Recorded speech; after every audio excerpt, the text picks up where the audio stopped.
placer para nosotros que usted se mantenga en sintonía con Despierta RD.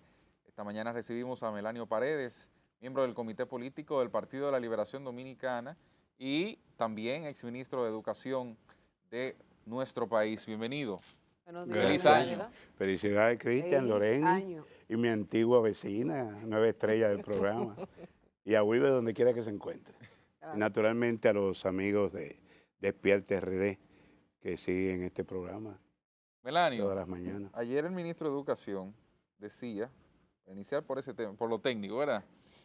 Decía que había establecido la formación docente, el fortalecimiento del marco normativo y la construcción de aulas como los tres pilares para este año 2023. Si nos vamos un poquito más atrás, él decía también que si en 2023 no se solucionaban los problemas de cupos, sobre todo de la educación en República Dominicana, Él pone a la él renuncia. ponía la renuncia. Y yo quiero que usted me analice en alguna medida esos planteamientos de inicio de año del Ministerio de Educación. Yo espero que él no retire la promesa que hizo. Realmente tiene un desafío muy grande porque ha tenido que reorganizar el ministerio a mitad de gobierno. Lo que encontró en educación realmente es un caos. Y a mí me gustó más sus primeras declaraciones que hablaba de hacer el énfasis en el aprendizaje de los niños y niñas en los primeros 4 años, que es fundamental. Es donde el niño, la niña tienen que lograr la lectura comprensiva, escribir correctamente, porque sin ello no hay posibilidad de éxito a lo largo de la escolaridad. Yo saludé inclusive públicamente esas declaraciones del ministro y posteriormente asistí a un taller que convocó el Viceministerio Técnico Pedagógico sobre educación inicial. Y es básicamente el mayor empeño que tendremos que poner. Ya hay casos perdidos en materia de educación en República Dominicana. Lo que no ha podido lograr un bachiller en sus primeros 8 años de estudio, no lo va a compensar ni siquiera durante su carrera universitaria. De manera que el énfasis hay que hacerlo en esos primeros años. Respecto al tema de la infraestructura, yo le caí atrás incluso durante mi gestión, cuando me salían unos niños debajo de un árbol o una escuela de tartalada en el interior, y le salía atrás para resolver esos problemas.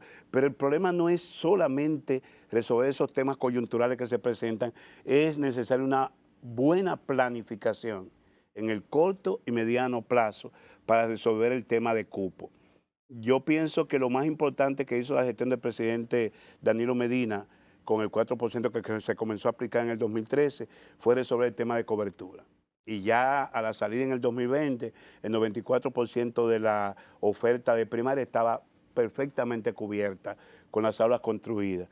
Pero no podemos obviar de que hay escuelas que se construyeron en la década de los 50, de los 60 y los 70, que requieren mantenimiento constructivo importante o simplemente ser sustituidos.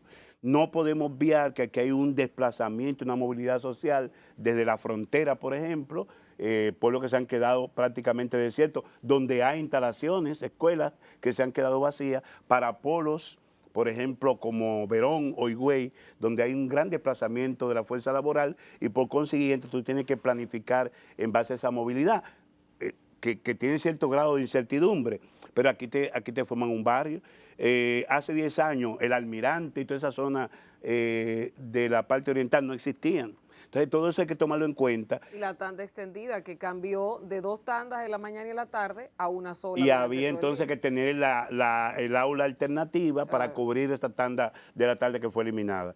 Es un gran desafío. Yo pienso que el ministro, más que plantearse una impronta tan fuerte como renunciar, debía decir que se avanzaría en ese campo y nosotros nos sentiríamos satisfechos aunque se pueda eliminar o disminuir de manera sustantiva el déficit de cobertura, pero no eliminarlo totalmente. Ahora, ¿qué fue lo que pasó, don Melanio? Y se lo pregunto porque efectivamente una victoria que tiene el Partido de la Liberación Dominicana es sin duda alguna el tema de la tanda extendida, del almuerzo escolar, entre otras. Eso es una de las grandes victorias que pueden decirse que logró el PLD.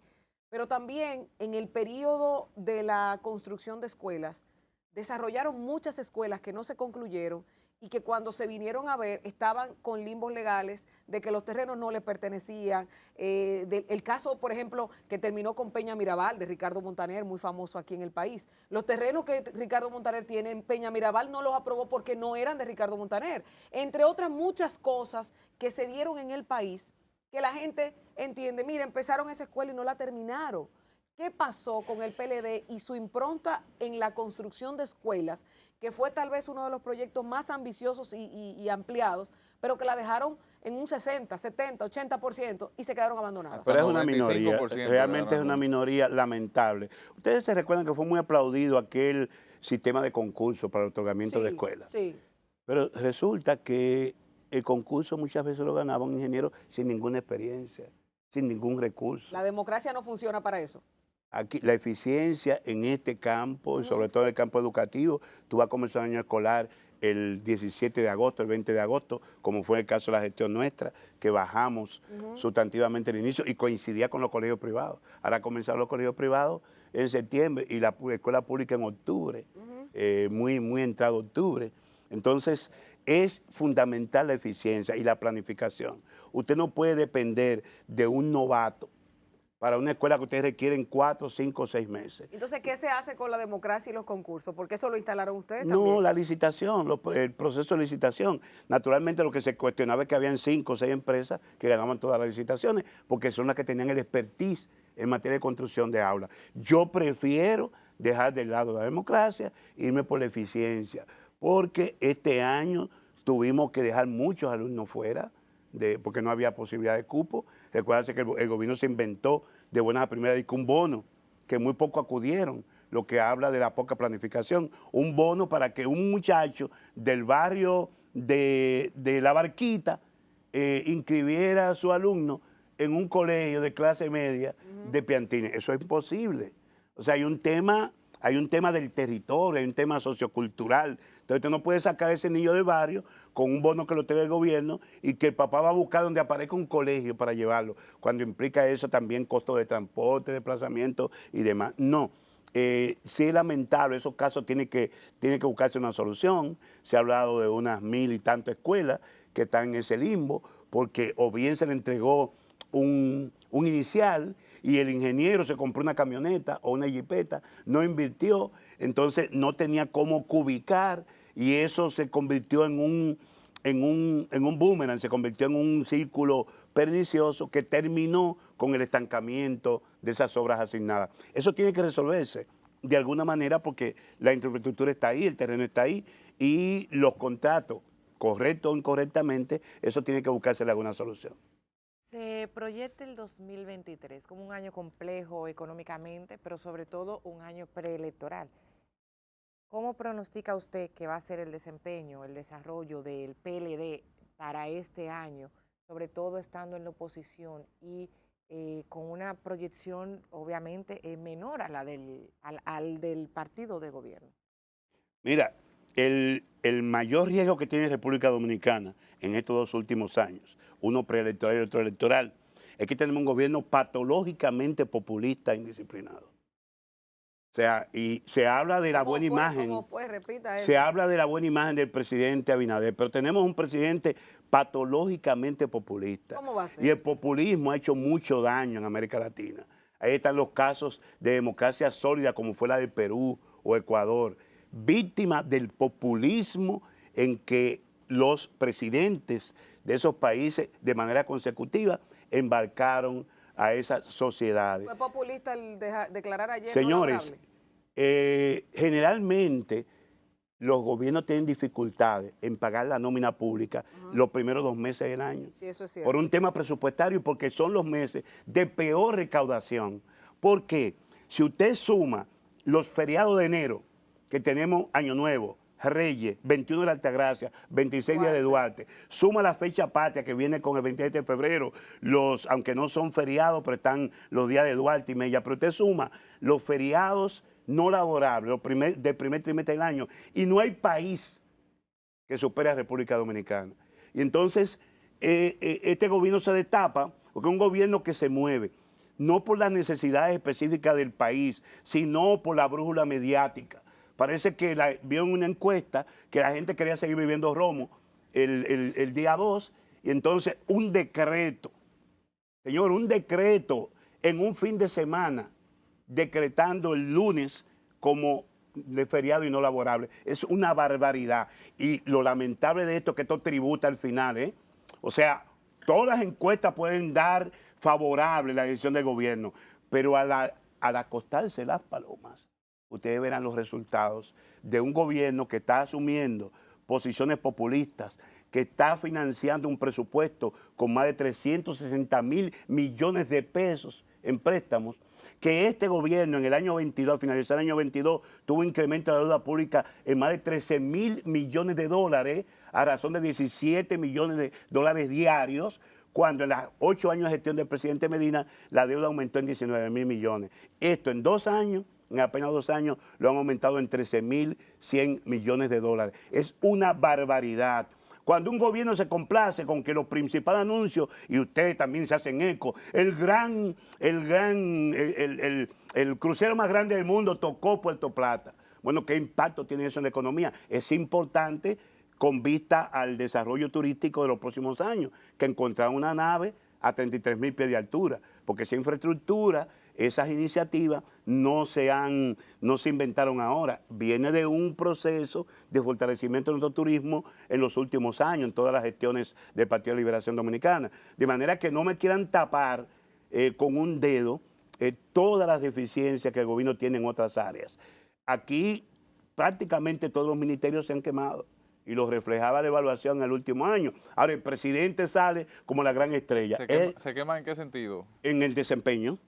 Tú buscas salud, tú buscas educación, tú buscas todas las áreas y... ¿A través del SISMAP o a través de no qué? todo, aquí las encuestas evaluaban y las encuestas que se hacían y las propias mediciones del desempeño de los funcionarios lo queman a todos. Pero es que no entiendo eso, porque es que ellos mismos dicen que están en los mejores niveles, que nunca han estado en el país. Entonces, ¿Qué dicen los números del PLD, de las encuestas de trabajo, sobre el presidente Abinader y sobre los funcionarios de su gobierno?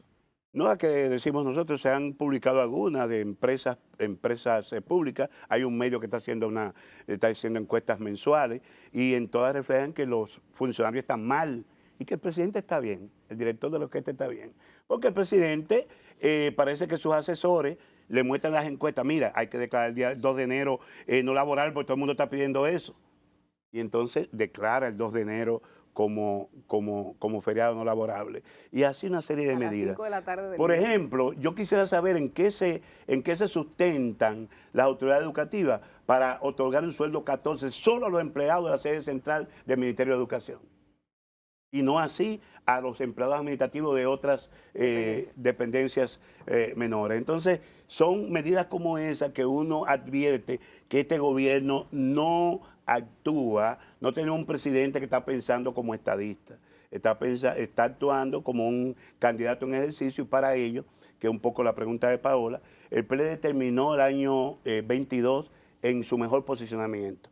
Nosotros comenzamos un congreso con una plenaria de modificación estatutaria el 19 de diciembre del año 20, un PLD asediado con una serie de procesos de persecución a personas y funcionarios vinculados al gobierno anterior, con una situación de una ola en la que se montó este gobierno de cambio, y sin embargo nosotros asumimos una agenda que nos llevó a modificar nuestros estatutos, a renovar todas nuestras direcciones superiores, y culminamos el año 22 en diciembre con la renovación de prácticamente todas las estructuras intermedias, municipales y provinciales del Partido de Liberación Dominicana, y el 16 de octubre en una consulta ciudadana pudimos señalar, no escoger, señalar nuestro próximo candidato, que deberá ser formalizado este año 23 y que será el próximo presidente el 16 de agosto del año 24.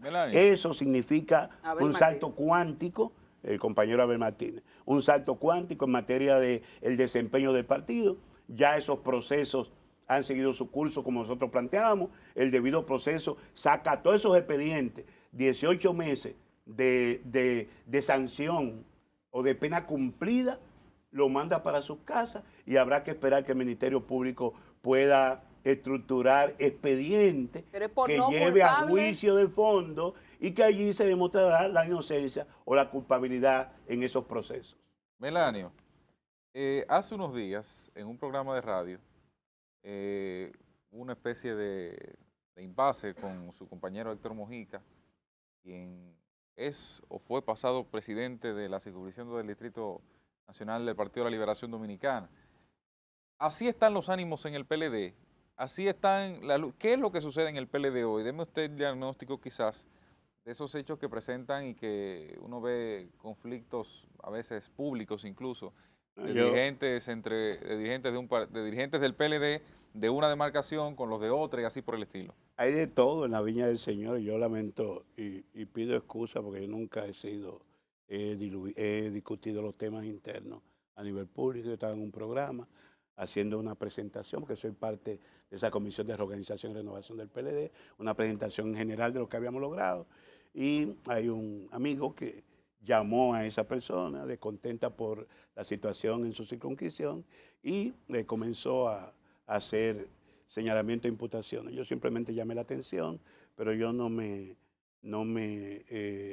acostumbro a discutir estos temas. Eso tendrá su curso ordinario al interior del partido, pero yo no vuelvo a hacerme eco de esa situación. Pero a lo que voy es, el PLD, eso es un hecho aislado, es algo que ocurre, Definitivamente digamos, un hecho aislado. El PLD terminó su proceso sin mayores inconvenientes, sin mayores ruidos, y si había un ruidito, los tiempos pascueros se lo llevaron. Ajá. la Mire, Navidad arrasó con eso. Melanio, Así es. usted asegura que el 24, el PLD en el 2024 retornará al poder con Abel Martínez, ¿verdad? Estamos trabajando para eso. Están trabajando, o sea, Sí. no es una seguridad lo que Bueno, mencionaba. No, es lo que- una aspiración y Claro. trabajamos para lograrlo. Entonces, ¿en base a qué o qué razonamiento usted plantearía por la que el pueblo dominicano se inclinaría nuevamente por el Partido de la Liberación Dominicana? Que usted lo mencionaba cuando hacía su argumentación de que el pueblo se montó en la ola del cambio. Hace un rato usted mencionaba eso. Entonces, ¿qué cambiaría ahora de cara al 2024 para que la gente vuelva a la ola del Partido de la Liberación Dominicana y no se incline tal vez por otra opción? Que opciones son pocas, pero que no se incline por otra. Paola decía en su pregunta que este es un año complicado, y ciertamente es un año complicado. Hay una agenda electoral que terminó con un debate en el Congreso Nacional que obligó a la posposición del conocimiento de la reforma a la ley electoral y de partido. Eso hay que definirlo, y definirlo rápido para evitar que pase lo que pasó en el 2020, que se modificaron las leyes de partido y la ley electoral, o se aprobaron al vapor, no hubo tiempo de que la Junta pudiera montar un proceso y hubo hasta una suspensión de elecciones, un hecho sin precedentes. Nosotros esperamos que ese problema pueda ser resuelto ahora, inclusive antes de cerrar la legislatura, que creo que al 11 o 12 de enero. Y de lo contrario, que pueda resolverse en este primer trimestre del año, de manera que una Junta que ha mostrado buena disposición para el trabajo tenga toda su normativa claramente establecida para poder organizar esos procesos del año 24. En la práctica usted sabe que eso no va para parte en este año, en esta legislatura por lo menos. Bueno, organizar con las actuales leyes, con una serie de ambigüedades y ambivalencias, pero habrá que hacerlo. Y estamos ante una recesión mundial, señores. La guerra de Ucrania parece que va a tomarse su tiempo.